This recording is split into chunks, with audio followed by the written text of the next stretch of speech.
Presented by Cursed by the Witch. Warning: use headphones before listening to horror podcast story. The Door That Shouldn't Open is a spine-chilling horror story about a mysterious, forbidden door hidden deep within an ancient mansion. The story follows Eleanor, a young woman who inherits her family's ancestral estate, only to uncover a dark and dangerous secret, a door that should never be opened. As curiosity gets the better of her, Eleanor unleashes an ancient evil, one that has been trapped for generations. The malevolent force begins to haunt her life, slowly unraveling her mind as she struggles to escape its grip. This is a tale of forbidden curiosity, buried family secrets, and the horrifying consequences of unlocking what should remain sealed. Part 1. The Inheritance and Discovery of the Door. The story begins with Eleanor receiving word that her great-aunt Agnes, the last remaining family member who lived in the family's ancestral mansion, has passed away. Eleanor, who never knew much about her family's history, inherits the sprawling, decrepit estate, Blackthorn Manor, located on the edge of a dark and dense forest.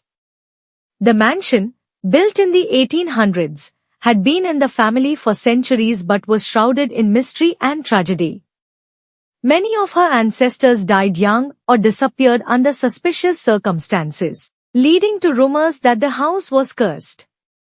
When Eleanor first arrives at Blackthorn Manor, she is struck by its airy beauty. The mansion is enormous, filled with old rooms, winding hallways, and dust-covered antiques. However, a sense of dread seems to hang over the place. There are certain parts of the house that feel unnaturally cold, and strange sounds, like distant footsteps or whispers, can be heard at odd hours. The servants and groundskeeper are tight-lipped, offering no answers to Eleanor's questions about the house's past, but they seem uneasy, as though they know more than they're willing to share. While exploring the mansion one evening, Eleanor stumbles upon a door she hadn't noticed before. It's tucked away in the east wing, behind a heavy curtain, almost as if someone tried to hide it. The door is large, made of dark, ancient wood, and it bears a series of strange symbols carved into the frame. What strikes Eleanor the most is that there is no keyhole or knob, just a single, rusted metal latch that seems impossible to move.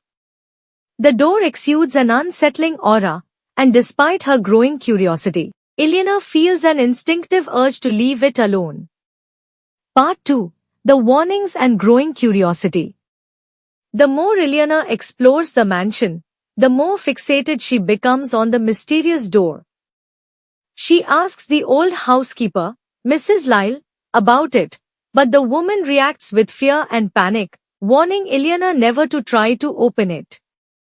She explains that the door has always been locked and that none of the family, not even her great-aunt Agnes, ever dared to unlock it. When Eleanor presses further, Mrs. Lyle grows cold and tells her only one thing: that door should never be opened. It's been sealed for a reason. Despite the warnings, Eleanor's curiosity continues to grow. She begins to have strange dreams about the door, visions of it slowly opening on its own, of something dark and shadowy lurking behind it, watching her. The dreams are vivid and terrifying, but they leave Eleanor feeling compelled to discover what's inside. She finds herself drawn to the door at odd hours, standing in front of it without remembering how she got there. As the days pass, odd things start happening around the house. Items go missing, strange noises echo through the hallways at night, and Eleanor begins to feel a presence watching her wherever she goes. The air around the door seems to grow colder, and the atmosphere in the house becomes increasingly oppressive. Despite this, Eleanor can't shake the urge to know what lies behind the door. Her curiosity turns into obsession. Part 3. The Door is Opened. One stormy night, after a particularly vivid nightmare where the door opens on its own, Eleanor is awakened by a loud, unnatural sound, a creaking, groaning noise that seems to come from deep within the mansion. Following the noise, she is led back to the forbidden door. To her shock, she finds the latch hanging open, as if it had unlocked itself. A strange, cold wind blows through the hallway, even though all the windows are shut. Despite every instinct telling her to leave it alone, Ilyana feels an uncontrollable urge to push the door open. With trembling hands, she does so, and the door creaks as it swings open, revealing a narrow staircase descending into darkness. A foul, musty odor wafts up from the depths, and the air feels thick with a palpable sense of malevolence. The walls of the staircase are lined with strange symbols, similar to those on the door's frame, and there are faint, indistinct whispers echoing from below. Unable to resist, Ilyana descends the stairs, her heart pounding in her chest. At the bottom, she finds herself in a small, dimly lit chamber. In the center of the room stands a large, ancient mirror covered in a thick layer of dust. The mirror is old, with a frame made of the same dark wood as the door, and it has the same airy carvings. As Ilyana approaches, the whispers grow louder, and the room seems to pulsate with dark energy. She wipes away the dust from the mirror, revealing a warped, distorted reflection of herself. Only, it's not truly her. The reflection smirks at her with malevolent intent, and behind her reflection, shadowy figures begin to emerge, creeping closer. Suddenly, the room grows freezing cold, and the door behind Ilyana slams shut.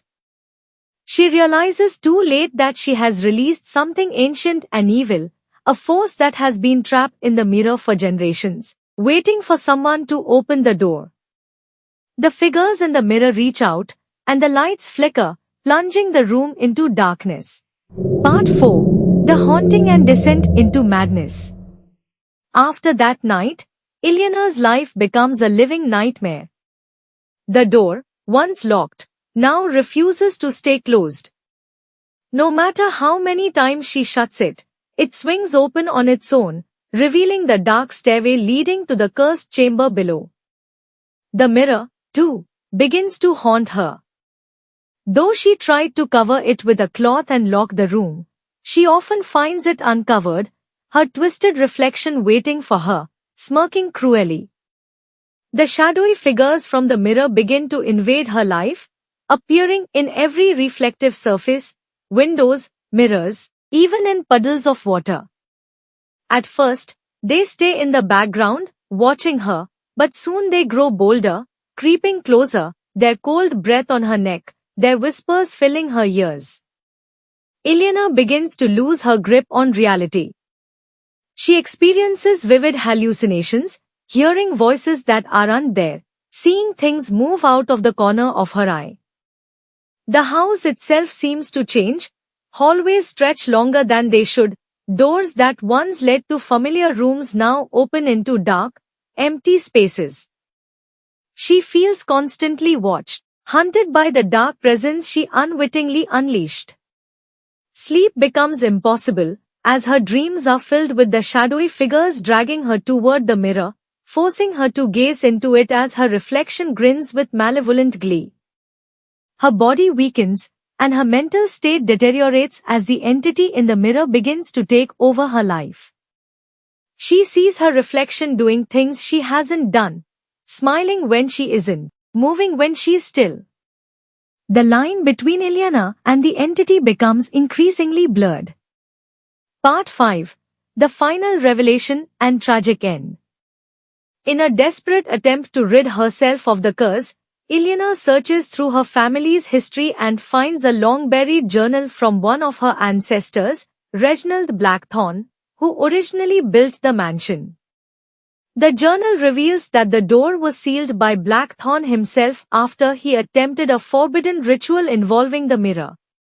The mirror, it turns out, is a gateway to a malevolent dimension, and Blackthorne had accidentally summoned a dark entity into the house. The entity could only be trapped behind the door, sealed with ancient sigils, but it could never be fully destroyed. It fed on the souls of those who gazed into the mirror for too long, slowly possessing them and using them to escape into the physical world. Ilyana realizes too late that she is the latest victim of the mirror's curse. The entity, which had been feeding off her energy since the moment she opened the door, has been slowly taking over her body and mind. In a final, desperate act, she attempts to destroy the mirror, but her reflection, now fully controlled by the entity, steps out of the glass and grabs her, dragging her into the dark, cold world beyond the mirror. Ilyana's screams echo through the house, but no one hears them. In the end, the mirror stands in the chamber, its surface dark and silent, the door swinging gently in the cold wind.